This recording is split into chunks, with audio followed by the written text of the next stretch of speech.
Meghna Thomas and welcome back to our channel Epaulettes Aviation Pilot Training Academy, your route to the cockpit. My video today is for all those girls who are sitting at your home and wondering, well, is being a pilot a good thing for females? Well, I have some good news for you. India has 15% female pilot strength. In comparison, the other countries only have 5%. We have outranked the countries like the United States of America and other European nations. And the Indian Air Force also has the highest number of female pilots as well. These days, the Indian aviation industry is abuzz with the launch of many new airlines like Akasa, and also there is a hope that Jet Airways might come back.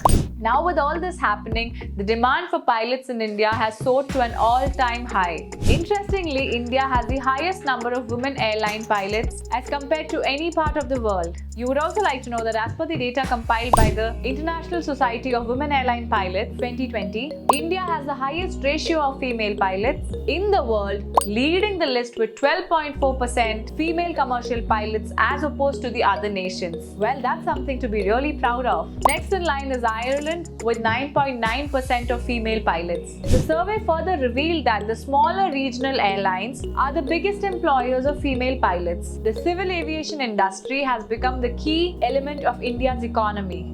The government has plans to create 33 new domestic cargo terminals. They are planning to set up 15 new flight training schools. So this is going to create more jobs for the pilots. It is also said that the government is setting up a target of creating 220 new airports by 2025. So with all this happening, the demand for pilots is going to rise. If you are worried sitting at home that you're a female and you might not land up in the job, don't you worry at all. You know where you are and you know what you need to do. What are you waiting for? Come, let's fly!